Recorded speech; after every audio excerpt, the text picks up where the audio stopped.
Čaute, keď už mnohí z vás videli toto videjko, v ktorom som sa stavil, že prejdem od Tatier k Dunaju, tak už mi neostáva nič iné, nemôžem cúvnuť, iba to proste musím dať. A 19. odchádzam z Tatier z Pribyliny, pôjdem cez Podbrezovú do Bystrice, cez Kremnicu, kde budem mať 21. júla vlastne taký koncertík s gitarou, že prídem, zahrám, potom 22. bude s Kicou, potom si prejdem do Nitry a potom do Bratislavice Sladkovičovo. A v Bratislave budem končiť, kde ma bude čakať kapela a s ňou spravíme koncert, taký malý koncertík v sade Janka Krála. A čo povedať?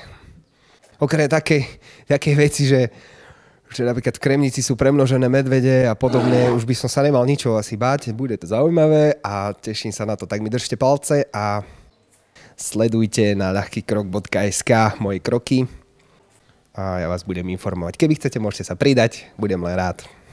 Čaute. A by the way, dostal som na cestu topánky ľahšie ako toto pierko. Matadoro!